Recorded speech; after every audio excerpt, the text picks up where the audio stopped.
love what you're doing. So, and You can it's hear for Ferraz. Ferraz, correct. Ferraz. All right. Yeah, I can hear you Mhm. well. Can you hear me well? Yes, uh-huh. All right. All right. Well, Dr. Rob Kiltz on Carnivore Conversations, and we're here to welcome Victoria Ferraz and talking about her journey from a standard diet to a vegan diet to a carnivore diet. And I'm really excited to have Victoria here today. So, welcome, Victoria. How are you doing today? I'm good. Thank you for having me. Well, it's really a pleasure. Maybe you could start by telling a little bit about where you're from and how you got to this crazy carnivore space. So, I'm currently from Atlanta, Georgia, and I come from a Brazilian background, which goes to say for my lifestyle growing up, eating everything, no restrictions. And yeah, I from eating everything to vegan to carnivore, it got a point to my life where I started seeing the vegan propaganda Hmm. and I wanted to be healthy and organic and lose weight because everyone looked so healthy. And I tried, that's what incentivized me to give it a try. And then I went back to normal foods Uh-huh. because I was Uh-huh. like, this isn't working. So Yeah. I might as well just go back to eating everything. But then that wasn't working either. So I was like, I might as well give carnivore a shot at this point. And Well, go ahead, go tell us. ahead. Maybe you could tell us a little bit about what type of things were you experiencing? I mean, obviously, one is you're right. How do we look on the outside, and we want to lose weight? Were you feeling anything on the inside early on that you also sort of went to the vegan way, trying to find some health and wellness, or was it just sort of the outside view? So yeah, with that, it's not just about the outside, right? It's about the inside as Yeah. well. Um, my I at 9 years old was diagnosed with hypothyroidism. So I've been on medication since then. Wow. I have compounded medication for T4, T3. And with that, just growing up, a lot of issues like bloating and alongside with the thyroid, which caused also like hair loss and just unwanted symptoms. So with that, once the vegan propaganda came, I was like, okay, maybe this can fix the issue, right? Maybe I Mhm. can be healthy. Maybe it'll cure this thyroid thing or my gut and like acne and the bloating and PMS symptoms would just go away. So that's why I went into that. And during that time, I noticed that my lab work was not good at all. And I lost weight, but I lost muscle mass, Hmm. which was bad.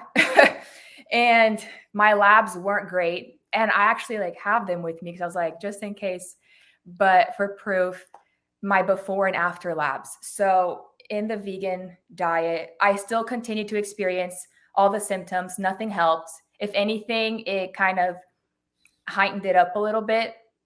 And because it wasn't working, I just figured, let me go back to what I was doing. And then with that, so all these symptoms. And Hmm. then from like maybe 2 years ago, I started experiencing TMJ symptoms, which is also known as joint pain, specifically in the jaw area. And I was like, okay, now where is this coming from? Yeah. Yeah. And a lot of sinus issues that I'd never had experienced before. And it'd be weekly. And I'm like, okay, sinus issue, like what is causing this? These TMJ symptoms, what is causing this? I started breaking out a lot with acne. This was that whole transition of vegan to normal, like all in that area. And I would eat food and I would just go into a coma to sleep. And I was like, that's not normal. And I would look at food and be bloated just from looking at it. So what else was there? Yeah, like all of that's fatigue, a lot of fatigue. All of that led me to all these questions and wanting to find something to help all of this. And my mom is very big into the nutrition and wellness stuff. And that's how Hmm. she actually introduced me to carnivore. And I figured, okay, all of these people, she saw your post actually. And she's Okay. like, Okay. look at this. Like he has a guide for it. And there's all these people saying these amazing things about it. And we were like, we have to give it a try. And I was like, let's do it, right? Because if people are healing their bodies, that's what I want. And maybe again, I can fix all these situations. And I was like, okay, let's give it a try. And I started doing more research, the whole carnivore community and the carnivore influencers, started watching videos. And I was just like, whoa, like everything just flipped. It's like, but it all makes sense. And then I started my carnivore journey. And I only have good things to say about it now. Well, I was perusing the Daily Mail article and seeing some of the pictures and what you're doing. And tell us a little bit about how you sort of how you transitioned. Did you sort of kind of slowly move into it? You do a little bit, or do you jump into it? And what were the things you focus on in your diet? So I jumped in 100%. I didn't go into it slowly. And I started out with a lot of fat. And actually, now I notice that my body does better with fat rather than lean, like taking out the fat. But I started eating a lot of fat. Hmm. So once we got the guide and everything, doing research, so we, just started buying meats and started eliminating everything else. It's very hard breaking, compulsions and addictions that we have, sugar addiction, and just in our brains, like, okay, I'm just going to eat meat now. The transition for me was actually pretty smooth. I didn't experience really heavy symptoms of what we call the carnivore flu or oxalate dumping. So for me, it went very well. The hardest part, I would say, would be giving up everything else and just Hmm. sticking to meat. In the beginning, um, it was like a first 2 weeks, first month, I was experiencing different things, but in a good way. Hmm. So yeah. What type of symptoms did you sort of were you noticing withdrawal? I always think that people in this flu, this keto flu, carnivore flu symptoms or oxalate dumpings, it's a little bit of withdrawal more than anything. And did you have anything at all, or it just sort of like went boom, did nothing? No, there was definitely times where I would even like, oh my gosh, I need sugar, start itching, like I need to eat a carb or something. I can't just do this meat thing. But with that, I think I have to be 100% honest. There are Yeah, certain please. times where I would cheat, I had to do it. But when I did that, it wouldn't feel good. And the more that I was like controlling myself, I started feeling better and better. Mm, And I started like, at the time I was dealing with a lot of acne and like the bloating, like I said, and suddenly that sort of went away in that first 2 months. So I was like, you know what? There's no reason for me to cheat, because when I cheated and started like, the cravings, I need something else, I would actually like feel the impact of it, of eating those things. I would feel again, like, how do I say this? I wouldn't feel good eating it. mm. But Stomach, yeah, mind, skin, anything particular? as in like Bloating, headaches, or brain fog, and those sort of things. And I know I'm kind of throwing and feeding the symptoms. And I think I wouldn't no. No, like it was pretty smooth. I do okay, think that in the good. beginning, maybe light headaches, because I try to cut out coffee as well, and I know that has a big impact. But right now, I still have my coffee. I'm working on it. But yeah, no, it was pretty smooth. It was pretty smooth. And I actually mentioned this in the article, which is like a bit too much information. But in the beginning with like bowel movements, I saw more difference in that And with, how so in bowel movements? I mean, everyone has a bowel movement. I think this is one yeah. of the things that we're like, I don't want to talk about. We have to. And I know for myself, it went from one or two daily to like one or two a week, and there's no Mhm. more blood or bloating and things like that, and there's no stress or strain. And for me, my hemorrhoids and my hemorrhoids and bowel bleeding went away in just a month. Wow, wow, wow, Yeah, wow. it's crazy. It's crazy. And I've been doing it now for since age 55. I'm now age 67, and it's been the game changer. And it's just for anyone to really believe it, it really is a hard sell. Would you say what was it that sort of like, it's what? How long did it take for you to feel better? Is the question.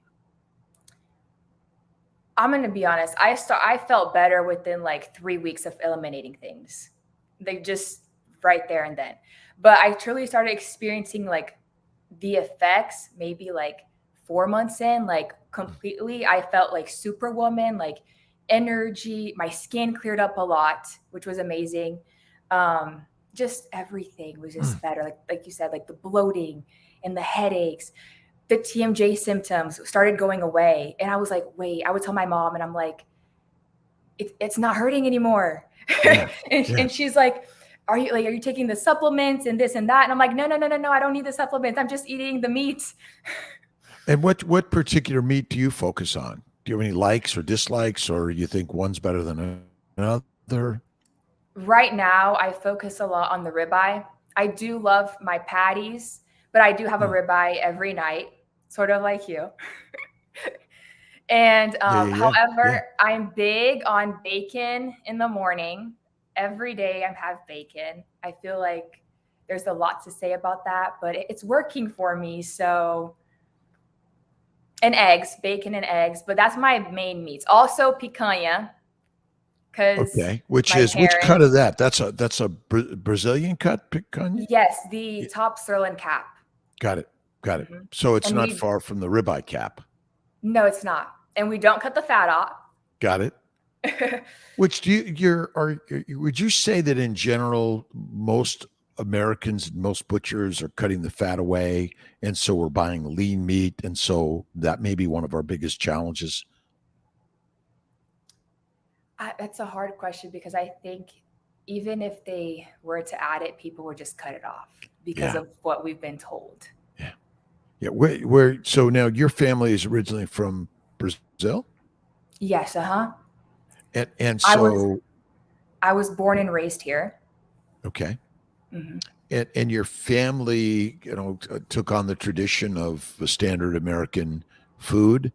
And did your mom? When did she go carnivore? Sort of. Okay. My dad is no help because he Mhm. brings in all the sweets. It's very triggering, but we're pushing through. Yeah. Yeah. He actually, it's funny because he doesn't agree with the meat eating. Mm. So it's kind of like divided house in terms of that. My mother has tried to go carnivore. Her story is a great story and that her time will come. But she's having a hard time remaining consistent with only eating meat. Yeah. She Yeah. tries. I've been stronger, but she still hasn't been able to break the compulsion of eating other things as well. She's been, and I say like certain, like I had a smooth transition because I saw her go through oxalate dumping, and Hmm. her transition wasn't as smooth as mine. Mm. I will say that. What type of things do you think is the hardest for her to eliminate? The sugar addiction, Yeah. definitely. Yeah. Mm. Is it the sweets, the simple sugars, or where do fruits and vegetables do you think fall in for most people It's here? more of carbs. Hmm. It's not even fruits The or the breads, the vegetables. pasta, the Yes. pizza, those sort of Yes. things. Hmm. And we're so addicted. What's so Oh no, it cut off. caught, but I do a little bit from time to time, and but I still enjoy it small amounts from time to time. Do you talked a little bit about coffee? You think it feels like a hindrance, or it helps you in the process? I think the coffee thing is more mental than it Yeah. actually is helping me. But I feel good the days that I don't drink it. But then I also feel okay the days that I do drink it. I know like consciously that I want to eliminate it just because of the effects. But I have it. I feel I'll feel better because when I don't drink it, it's like, wait, I actually have my own energy. I don't need Yeah. to depend on it. But again, it's that compulsion thing, like that addiction that it's like, I need coffee. It's hard to It, break. it's I find it enjoyable. I love the taste. It is. I've done some decaf mostly now from time to time. I add a lot of butter, Mhm. but I do occasionally have a caffeine, and I really feel the difference. And so I really work to stay away from it. I do a little bit of fries from time to time and a little bit of ice cream from time to time that I make. But I wouldn't say I do it all the time or frequently. Where do you put alcohol in this? How are you doing on alcohol? Would Ooh, you say not at all or very not minimal? at all. I just can't stand the thought to put that into my body now that I know Cool. everything. Yeah, so not at And, all. and how about your friends? How are your friends reacting to this experience that you're going through? As we would expect, it's a bit different, controversial socially. Um, Thankfully, they kind of accept it in a way, but they kind of keep their mouths shut. They don't give me their full on opinions because they're like, I want to say you're crazy, but I'm not going to say that to your face. Like, what's going on? So they kind It, of like keep their opinions, but they know that, like, I've explained like the facts and all. And I'm like, hey, if you want to learn, like, I want to teach you as well. I'm not just doing this to do this. Like, it's all backed up, you know? They're the doctors that say it's good and all of this and that. And they're kind of like, okay. well, then tell us a little bit about the doctors and what. So you've been on thyroid medication, and either you're weaning off or you're off. I have begun to come off. Got it. So before carnivore, this is the part I'm excited to talk about my lab works because I think it's so fun and so Please, love to important hear. too. So Yeah, before carnivore, my T3 free levels, they've always remained consistently on the high end and even with medication. And my TSH levels have also, they vary, but on the high end. And then for the first time, 7 months after going carnivore, do my lab work. For the first time, they are now on the lower end, which is great. It's within range, so it's safe. But yeah, and now even my doctor was saying, okay, when you look at your labs, no one would say you're either, I think it's hyperthyroidism or hypothyroidism. It's normal. So there's no point to even maintain the medication if your thyroid's functioning well. So we can begin to come off the medication. mhm. And it's funny because my T4 levels have always remained really normal or low. So there's no issue in that. Um, I remember an older doctor when I first was getting onto the thyroid medication in my early teen years. I would ask, hey, can I ever come off this medication? Is this something I'm going to do for the rest of my life? And the answer was, unfortunately, yes, unless something happens, but you're going to have it your whole life. And that was just dreading because it was such a young age. And it's like, I have so long to go to have that medication alongside. And for the first time, I'm like, Ma, look at that. Mhm. I'm coming off of it. It's Wow. not forever. So Were you initially diagnosed as hyperthyroid or hypothyroid when in your hypo, teens? Low, so hypo. thyroid. So you had low thyroid hormone levels, so they gave you the supplement in order to give you the hormone you were missing. Is that right? So Got it. I don't know the whole specifics of it, Yeah, but that's okay. yeah. So yes, it has always been hypo. And with the medication, I don't take the one they recommend. I don't even know the name of it. I think it's like levothyroxine or something. Levothyroxine, Synthroid, which are the leading synthetic brands, versus it sounds like you're Exactly. taking a natural Compounded. Hmm. either natural compounded or a desiccated porcine thyroid supplement. Correct, because the other ones, they don't have the correct conversions that our thyroid actually needs, so it's doesn't help at all, just cause more problems. And so I do have the compounded medication, and with that, the levels, like I was saying, they've always been on the higher end. So it's always with the medication. Like there was a point where my TSH levels, I would even get alerts like this is way too high. And yeah, now it's low and the T3 has like gone to regulated. It's not on the high end, like 3.9, 4.0. And skin, hair, physical ailments sort of all healed, and you're feeling Yes, my hair, nothing's really changed, hmm, but my skin has changed. My hair is just like it is good, so I don't have anything bad to it's say. beautiful hair. Thank you. But I have noticed my nails have gotten stronger. They were Mhm. very brittle and that changed. That was a big notice. Yeah. And you mentioned weight loss and how you feel like you're where you want to be and the physical nature. Yes, because I gained, of course, with the protein, I gained my muscle mass back because Hmm. I had lost a lot. Um, and yes, I am happy with all of that. I think it's fun to mention the whole cholesterol aspect of it. Before carnivore, my triglyceride and HDL ratio weren't good. And we know that's Hmm. the ratio, as I've learned, that's what, we can see where risks come from.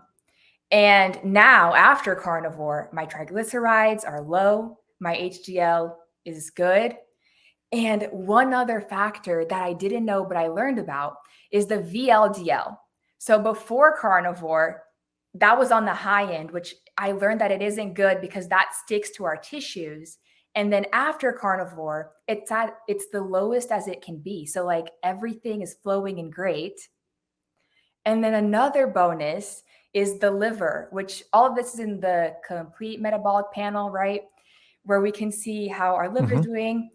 And before carnivore, and I have to mention, I've done liver cleanses and not just like taking supplements. I've done like whole protocols. Like I said, I've had supplementation always. I've tried everything, the teas, and nothing worked. Carnivore worked. And so with lab works, the liver labs, everything was on the higher end as well, like the AG ratio, bilirubin, AST, ALT, the enzymes. And even with the liver cleanse, they were still like a bit high. And now with carnivore, everything is low, which is good because if it's high, then it means your liver's overproducing and overflowing, which they like that marker showcases kind of liver damage potentially. Right. And it's like, okay, after carnivore, my liver is cleaner than it's ever been. And it's a bit because we say, oh, all the fat in your liver. But I also learned with Dr. Kiltz that the fat doesn't go to the liver. The fat is made in the liver, but when you Uh-huh. eat the fat, it goes to the lymphatics, but then it goes everywhere because fat is critical for our bodies. Without it, we would die. And cholesterol is good for our bodies, not bad for our bodies. And I'm still a little questioning all the LDL, HDL, and VLDL and triglyceride cholesterol levels because I think it still hasn't found a place. And my bias is that we're still looking for a test to help diagnose cardiovascular risk factors, but I would say it's still likely CRP, ESR, a C-reactive protein, the sedimentation rate, ESR, and also hemoglobin A1C may be helpful because if it's higher or fasting glucose or fasting insulin, if fasting glucose and insulin are elevated, that means you're likely eating a high carbohydrate diet and you have liver damage, which I think is sort of the leading cause of insulin resistance and ultimately all the damage. And the real damage also comes from the sugars and a high sugar, high protein diets glycate. Mhm. Glycation is rust every nook and cranny of our body, causes the thyroid damage, the hair to be lost, the skin to be damaged, and sort of that's just a downward spiral, even at your young age. And you're now in your early 20s. 23, yes. And you started suffering at what age would you say that the suffering began for you? With all these symptoms, like in my teenage years, probably that I would say I would notice, I guess, Yeah. maybe like 14 years old, 15 years old. But Menstrual irregularities, or menstrual pain with your menstrual periods? big time before. I still do have the regular cramps, but before carnivore, I had extreme PMS symptoms where my blood pressure would drop low and I would experience a lot of symptoms, nausea, Mm. vomiting because of the pain was so bad. I would take my dolls and the medication, but I still experience a lot of pain. Now I still do have cramps, but it's not like I'm dying. I can still function as a human, which goes to say all the inflammation. Yeah.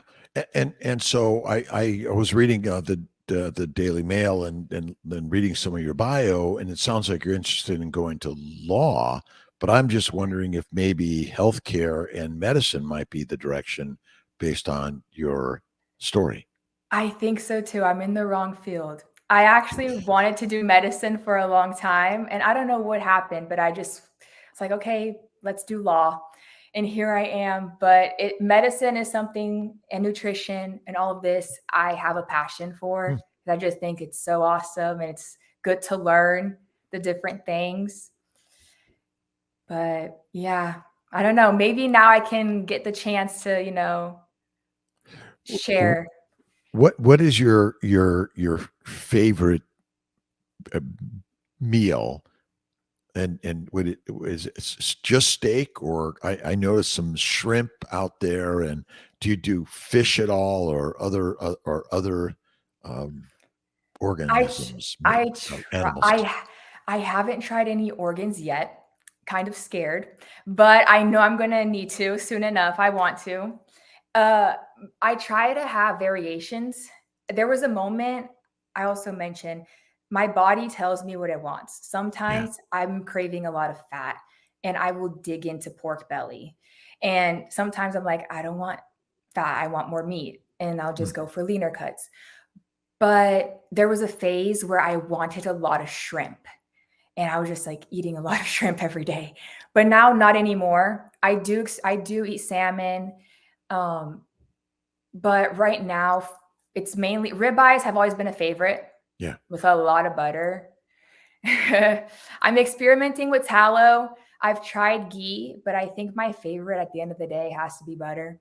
Grass-fed, of course. And yeah.